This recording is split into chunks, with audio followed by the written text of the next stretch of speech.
Hello guys, welcome back to my YouTube channel Forceful Anime. Today we are back with a brand new fanfic. Video title: Naruto saves the girls from brutal Kumo Ninja Dark Naruto fanfic. If you enjoy this fanfic, don't forget to like the video, subscribe to the channel, and turn on the bell icon for more amazing anime fanfics. And now, let's begin the story. Once upon a time, Naruto was walking on a road in the dark night. The road was passing through the middle of the forest. While going, Naruto heard the rustling of the bushes in the forest and heard someone's roar. Dot. Let their flesh satisfy your hunger. He roared, making them all go pale as the eyes roared at his command and attacked while their screams echoed through the campsite. While the females hugged each other and covered their eyes, while the sounds of screaming and flesh being ripped apart was heard. In the tent, Guru and Majima were about to claim their prize when the sounds of roaring and screaming was heard. What the hell is that? Guru said as he turned his head to the entrance of the tent. Hana decided to use this distraction to her advantage. She bared her fang and used what little strength she had to force herself to her feet and sank her fangs into the surprised man's collarbone and getting the taste of blood in her mouth. Guru cried out in pain and ended up stumbling backwards out of the tent and they both fell outside. Guru Majima asked. Yugo saw this distraction and without warning she pushed herself forward and headbutted the man hard into face. The sound of cartilage breaking entered her ears and Majima screamed out in pain while clutching his face. Yugo thus sprung to her feet, charged at the man and shoulder tackled him out of the tent. The Kumo Anyong went flying out of the tent, still holding his nose and Yugo hit the ground hard and cried out in pain as 3 of her ribs snapped and her right shoulder dislocated. She got up still, ignoring the pain she was in right now. She was going to kill this bastard if it was the last thing she did. Majima got up slowly. Yugo then leapt into the air behind Majima and wrapped her legs around his head. The weight from her body brought them both down, and she tightened her grip on his neck while he struggled to pry her legs off his neck. I'm going to snap your neck, you son of a bitch. She cried while his legs flopped around wildly like a fish. Hana was on top of Guru with her canines inserted deeply into his collarbone. Blood squirted out as she twisted and dug her teeth into his flesh. Her eyes were slitted like her mother's, and her appearance was more feral. If she died, she'll die fighting even if she could only use her teeth to fight. I get thee off me, you bitch. Guru cried out as they rolled around the ground, but she still kept her grip firm. I said, get off, you bitch. He yelled and started to punch her on the top of her head continuously. Hana grunted, but still kept her grip on him. After a couple of hits, her head started to bleed more and her grip started to get weaker and her vision weaker. You damn underscore, get off now. He yelled and kicked her hard in the ribs. Her eyes widened from the pain and she let out an ear-splitting scream while flying into the air and hitting the ground hard. Yugo heard this and had a look of worry on her face. Majima took this chance and grabbed one of her ankles and sent electric currents through her body. Yugo let out a scream of agony as volts of electricity coursed through her body, frying her from the inside out. She releases her grip, rolls away, and curls up in pain as smoke rose from her body. Guru got up slowly and created an earth spear out of his right arm and walked towards Hana with a look of insanity in his eyes. Being my underscore, you're better off dead, he says, and brings it up to the air while Hana was coughing up blood and trying to breathe at the same time. Die, he roared and brought the spear down, intending on running her through the head, but a silver blade went through his heart, making his body pause. Then it fell backwards, hitting the ground with a thud. A redhead with a mask covering half of her face appeared and walked towards the body of the stone bear and removed her Nagonatada from the body and severed his head. She then sealed it in the body into a scroll. Well, That was fun, she said sarcastically, but then saw a female with markings on her face coughing up blood and having trouble breathing. Kasumi's eyes widened and she ran towards her and knelt down. She also removed the rope she was tied in. Majima now had her hoisted in the air by her throat and was cutting off her air supply. He then slammed her onto the ground and then slammed his foot down onto her chest, causing her to yell out in pain. He grinned like a madman as he added more pressure to her chest, making tears fall out of her eyes from the pain she was in. So, you finally broke, huh? Good. He raised his foot off of her and pulled a sledgehammer from the seal in his arm and raised it high. Enjoy your new life in hell. He roared until he heard the sound of electricity and the sounds of an eagle crying. Vashi ye eagle's cry. A voice cried out as he plunged his yellow lightning covered hand through the man's back and out of his chest cavity. Blood fell from Majima's mouth as the hand tore out of the man's body and the sickening sound of flesh and bone being ripped was heard. Yugo looked up at her severe and saw him with a hood and mask covering half of his mouth and saw a few strands of blonde hair. He pulls out a strange black sword and severs the head of the missing Anyong and seals it in the body away. He then stares down at her with his yellow-orange slitted eyes.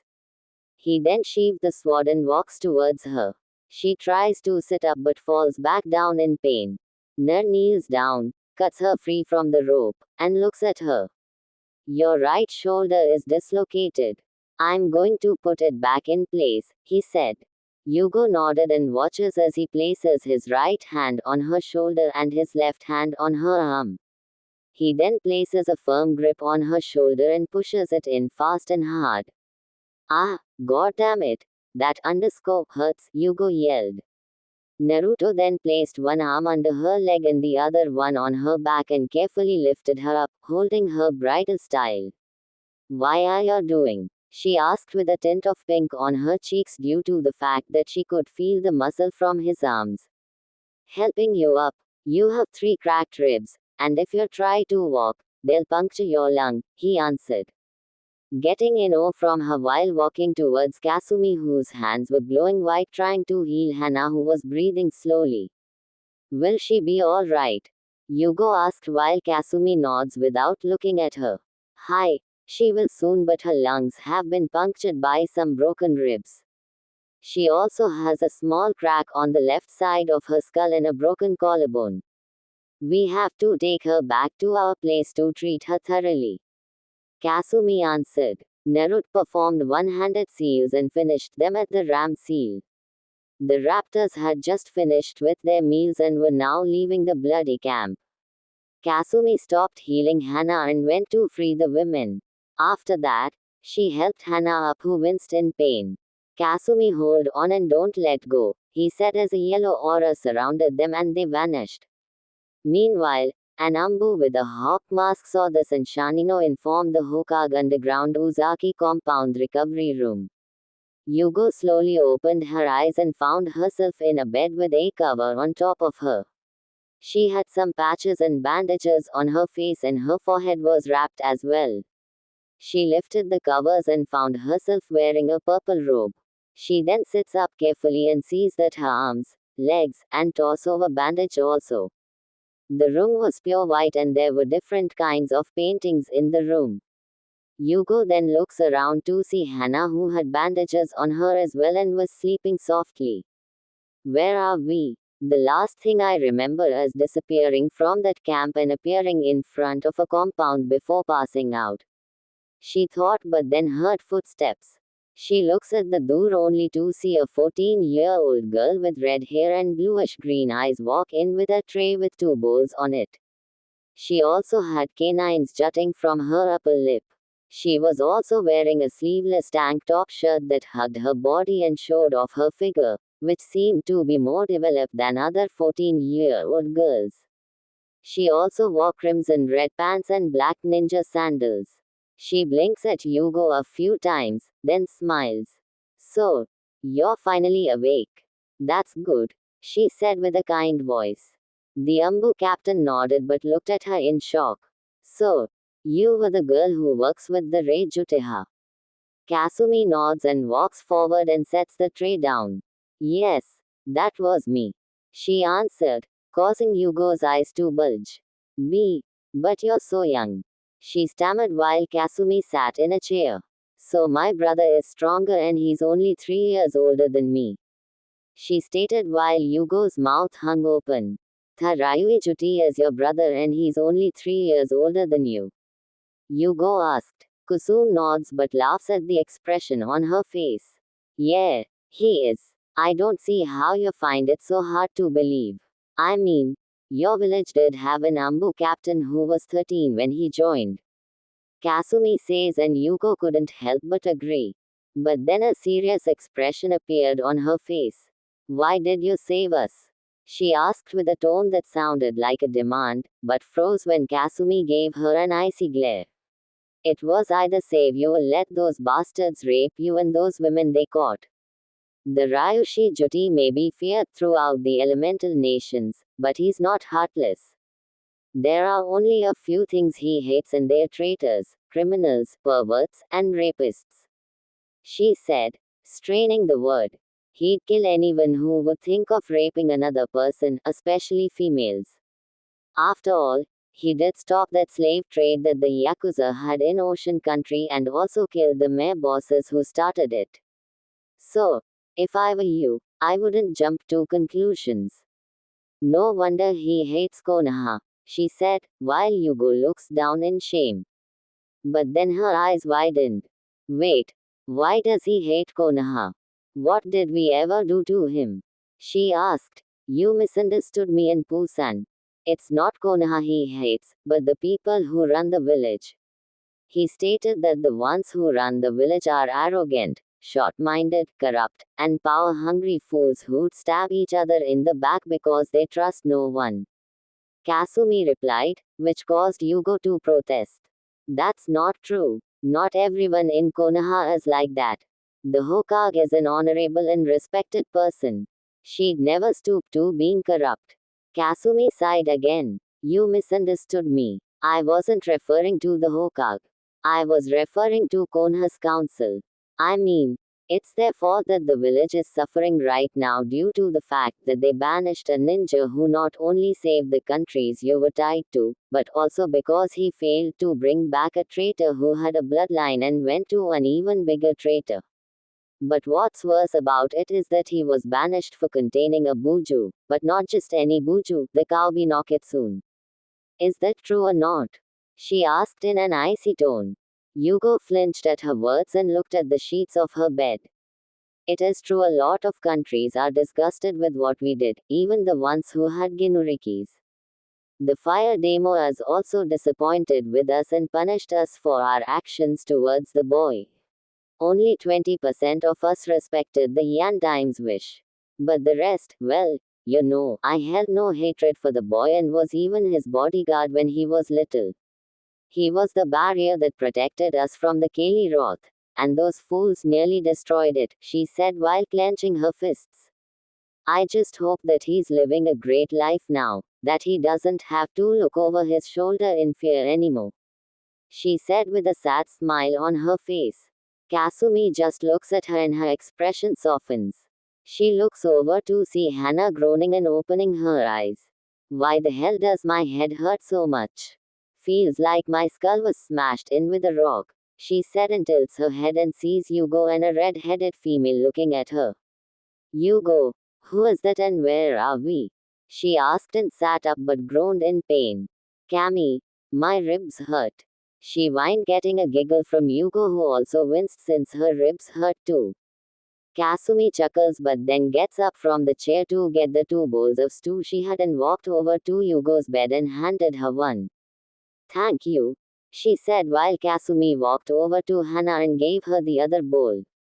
Thanks, oh Kasumi. Glad you're still with us in Isuka-san, she replied while Hana gave her a small smile. Just call me Hana Kasumi, she replied, getting a nod from the girl. Do you have any aspirin? My head is killing me, Hana asked while the redhead pulls a bottle out of her pocket and hands it to her. Thank you, she says, popping the bottle off with her thumb and puts it in her mouth. then swallows them. Shay grabs the spoon that was in the stew and scoops it up. She puts the spoon into her mouth and slurps the stew off and swallows it. Her eyes widen from the taste. Oh, Cammy, this is great, she said, and eats more of it. Hugo does the same, and her eyes widen as well. Oh, wow, my taste buds are dancing. Did you make this? She asked while Kasumi shakes her head. No, my brother did, she answered, getting shocked looks from them. Your brother cooks? Hannah asked, shocked that a male could actually cook. Yep, he can practically cook anything from scratch. He can also clean, sew, garden, and can also make his own clothes. He's much better than mom because he doesn't leave holes in my pants, she said with a small blush on her face. While Hannah and Hugo's eyes were the size of dinner plates, Hannah returned to normal and asked, is he close to my age? And is he single? She asked with stars in her eyes. Hannah, Hugo yelled out, but also couldn't help but wonder the same thing. You know, for two women who had just recovered, you're sure to have loud voices, said a blond male who walked in the recovery room. He was 6 feet old and wore a black sleeveless muscle shirt that hugged his body like a second skin, showing off his chest and abs as well as his arms that were muscular but not overly muscled. He also had tattoos that looked like black claw marks on his right arm. His mask was gone, showing off his masculine face. He also had canines jutting from his upper lip and had deep blue slitted eyes, and his hairdo was similar to the Yondaimai's, but he had red highlights in his bangs. He also wore black Ambu cargo pants with 2 belts around his waist and embossed-styled sandals that stopped near his knees. Hugo and Hannah couldn't help but blush at the blond male's appearance. Wrapped around his neck was what looked like a blackish-brown scarf, but it was actually a ferret. Kasumi looked at her brother and sighs. A red blur zips past Naruto and leaps onto Kasumi's shoulders and licks her cheek, getting a giggle from the girl.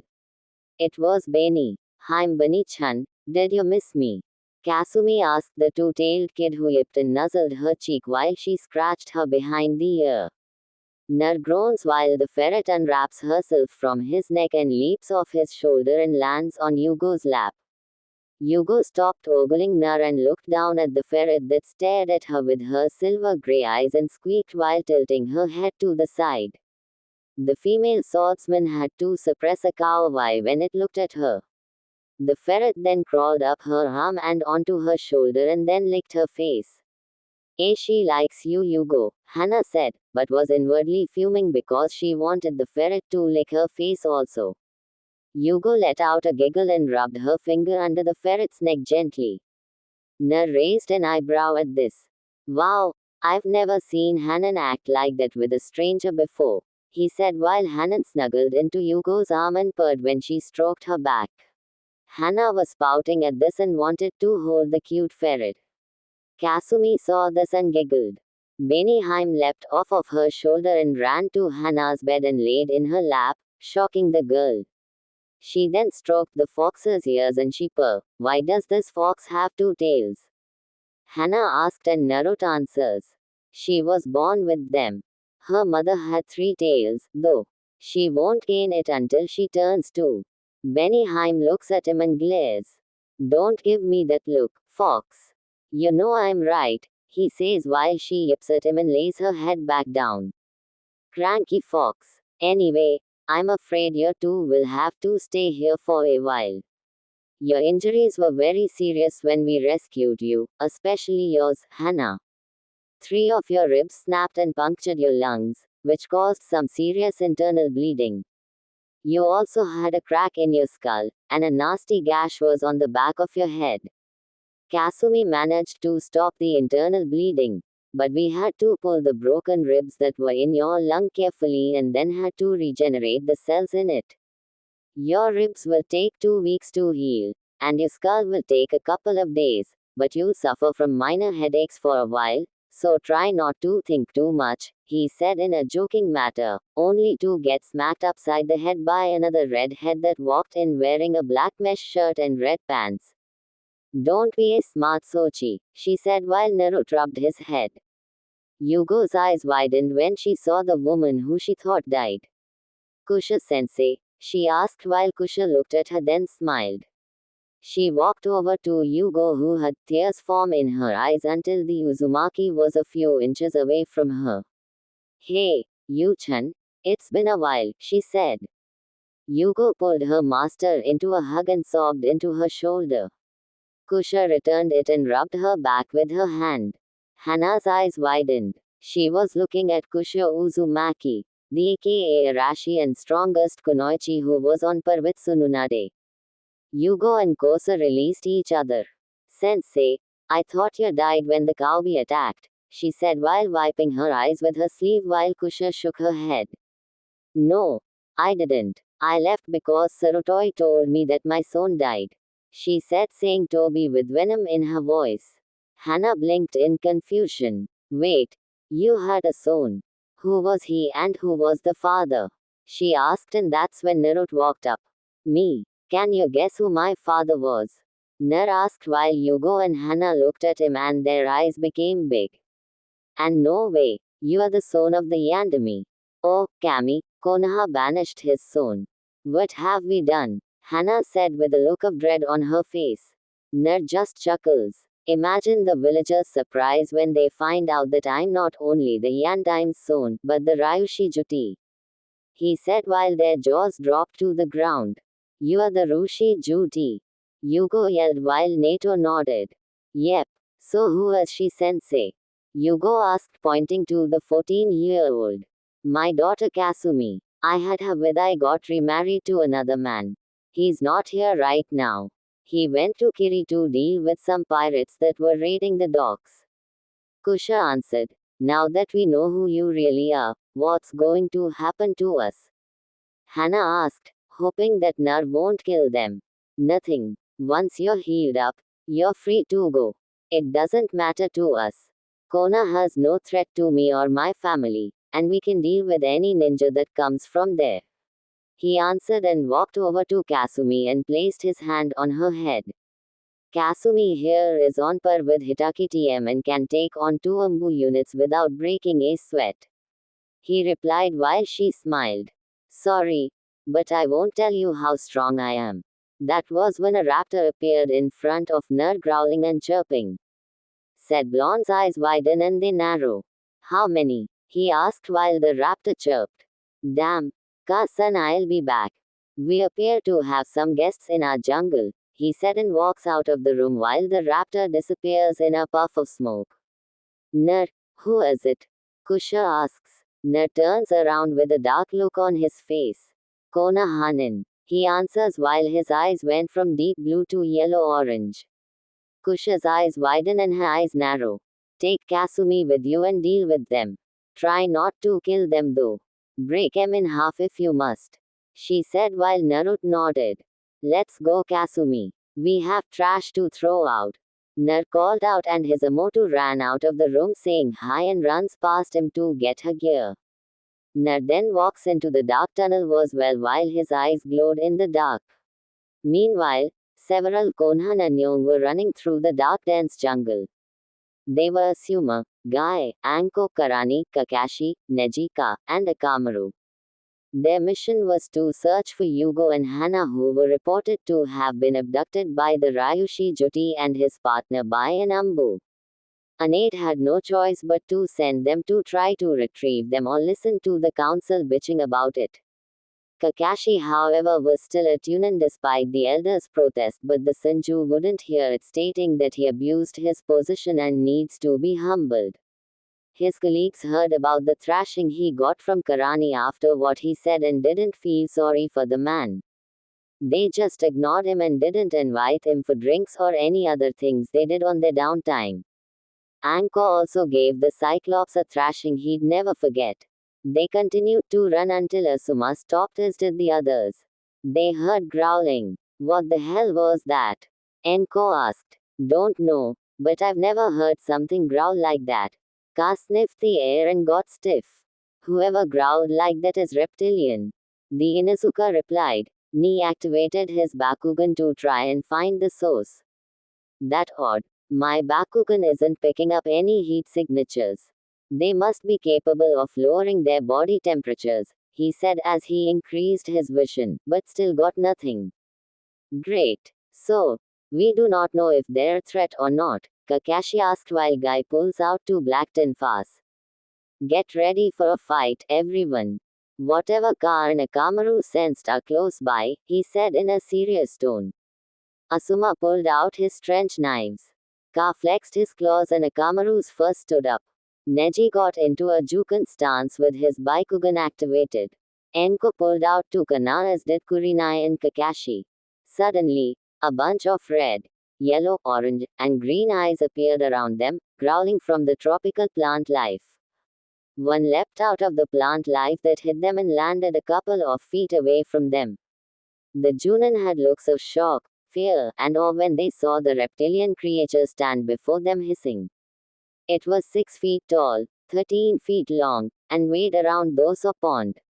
Its skin tone is a blackish brown color, had a two light blue stripes starting from its neck to the end of its tail, and was white on the creature also had a crest on the middle of its nose that was red, and it had feather quills on the back of its head that stopped to the end of its neck. Its red slitted eyes stared the Junin down. It also had a long, thick tail that it could probably be used for combat, but that's not what got their attention.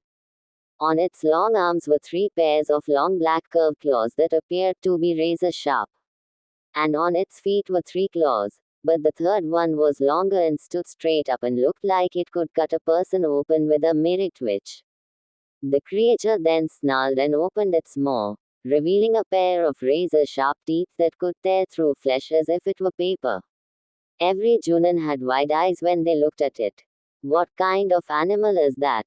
Kurini asked while the raptor started to walk left and right in a slow fashion while eyeing his new prey. Saliva dripped from his mouth and his hisses grew louder. Who knows? But something tells me that we're on in its menu. Neji replied. Akamaru tensed up more and growled at the bushes. 14 more of them came out of hiding, hissing and snarling at their new prey while approaching them slowly, flexing their claws and snapping their teeth a few times. Some were dark brown with green slitted eyes. Others were whitish gray with blackish brown spots and yellow slitted eyes, and the rest were orange with tiger-like stripes and orange slitted eyes. Shit, this doesn't look good, Asuma said while increasing his grip on his trench knives. Enko grinned at them and licked her lips. I wonder if I can keep one as a pet. The snake mistress replied, getting a glare from Kurini. This isn't a time to joke around, Anko. Kurenai said while Anko chuckled. Who said I was kidding? Enko answered back while the others got ready. What are they waiting for? Ka asked Neji. For their leader to order the attack. They're not just animals, Ka. They're smart. They're a pack who works as a team like we do. I suggest we keep our distance from them. Their claws and teeth prove that they're proficient in close combat, which is bad for most of us. The Hyuga answered. Ka snorted. So what? They're a bunch of overgrown lizards. I doubt they could take on an Inuzuka, he said arrogantly. The leader heard this and his eyes flared, and he snarled loudly at the two-legged mammal. How dare that ninja mock us? I'm going to enjoy ripping him apart. He ranted in his mind. He then lets out a roar and charges at the ninja who mocked him. Oh, Undisco, he's coming for me. Ka cried out as the predator moved at a speed that seemed impossible for a creature its size. Guy moved between the raptor and Ka and swung the tunfa he had in his right arm at him. To everyone's surprise, it leapt over Guy, who was also shocked, landed on the ground, and still charged at the frightened Inuzuka with its maw open wide and its claws ready to rip him apart.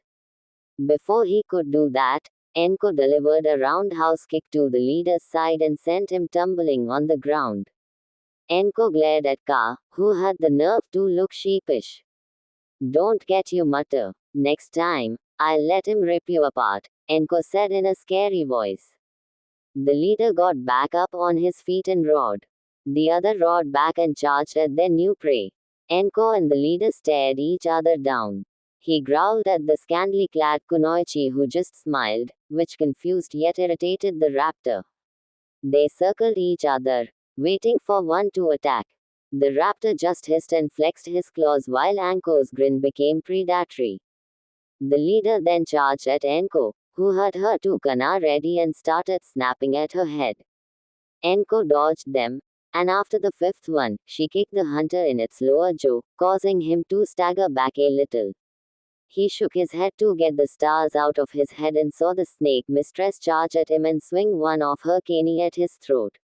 He moved sideways and snapped at her side, but she twisted her body and punched him on the side of his head.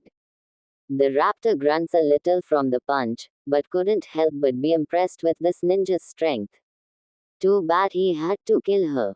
The ancient predator swung its large tail at the woman, who leaps over the attack and lands on the ground. The raptor then swipes at Anko's back with his claws, and she barely dodges them. Her trench coat gets shredded from the bottom, though.